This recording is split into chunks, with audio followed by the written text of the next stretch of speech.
Hello, friends.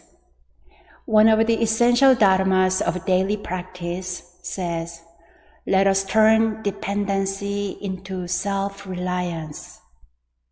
This can be translated as, let us turn a life of dependency into a life of self-power. This specific term, developing self-power, first appeared in one Buddhist literature in 1943, but an earlier concept involved equal rights between men and women. This was introduced by Master Sotaesan in 1929 as a revolutionary approach for realizing the full potential of human rights for every individual. From 1910, Korea was under Japanese rule for 35 years. Many strove and fought for the independence of the country. Reflecting upon the troubled society into which Won Buddhism was born, Sotaesan diagnosed 4 main societal illnesses. One of them was the illness of depending on others, lack of self-power. He especially cautioned against the prevailing custom of depriving women of opportunities. Thanks to Sotaesan's advocacy for equal rights between men and women, female Gyomunims actually outnumbered male Gyomunims in the early days of Won Buddhism.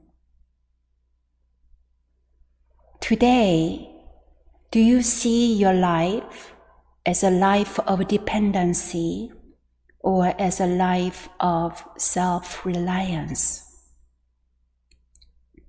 There are people who are physically self-reliant.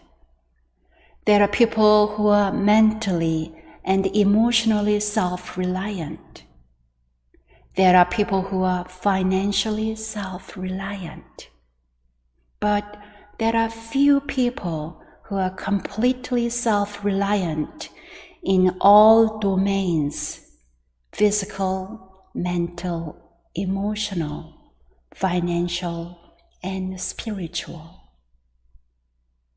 Although some of us feel secure and stable in all these domains, this can change depending on the phases of our life. Through childhood, young adulthood, middle age, and older age, we may be more self-reliant in some ways and less self-reliant in others. In our life journey, we strive to develop autonomous power. When we were infants, we could do very little for ourselves. Parents pick up a baby to move them from here to there. Parents change diapers. They feed babies and help them burp. The baby then starts to crawl and reaches for a toy. How empowering that is. The baby starts to walk 1 step, 2 steps. How amazing that is. Little babies work hard to develop self-control. As children get older, they gradually develop autonomy. After learning how to ride a bike, they exclaim, "Wow, I can do this all by myself." What about teenagers? They really like to feel independent. How did you feel when you first got your driver's license? Do you feel you had earned a license for self-reliance and freedom? How did it feel when you left your parents' home for the first time and lived on your own? In Won Buddhism, self-reliance implies self-power. I interpret self-power as reliance on myself, believing in my innate abilities. One of my mindfulness practices is trying to do things by myself before asking for help. Yesterday, I noticed that the automatic light in the garage was not turning off for hours. My first thought was, well, I'm not an engineer, so I should ask for help. The first person I thought of asking was Reverend Ziang. Maybe she's an engineer. When I was about to call her name, I paused and reconsidered. Maybe I can do this all myself. Using a ladder, I climbed up to the light to see what was wrong. I cleaned out a bird nest, looked around, and fiddled with the wires, but nothing worked. So I pulled the plug. The light went out. Later, I plugged the light back in. It worked properly now. Problem solved. Well, I am more of an engineer than I thought. In the chapter on developing self-power, our founding teacher stated that unless we are helpless infants, frail elders, or seriously ill, our aim is to develop self-power as a practice. In this way, while fulfilling our personal duties and responsibilities, we can also give support to others. Here we see the cycle. When we are babies, we need others' power until we become self-reliant. After our vibrant adulthood journey, we become elders, and we once again need to accept others' help to sustain us. As we age, we may experience the fear of losing our independence and becoming a burden on others. But in this cycle, the receiver becomes the giver. The giver becomes the receiver. As a practice, we simply aim to develop self-power so that we become a source of other power to give back what we have received. In the chapter on prayer, Master Sotaesan says, once we are born into this world and engage in life, we need self-power and other power. Self-power is the basis of other power, and other power is the basis of self-power. Therefore, people who have attained other power that is worthy of trust are like trees that are firmly rooted in the soil. Do you feel that somebody has your back? If so, you have found other power that is worthy of trust. When we fall, we get up by pushing against the ground to get back on our feet. We live in a world of dependent origination. We all are dependent upon others.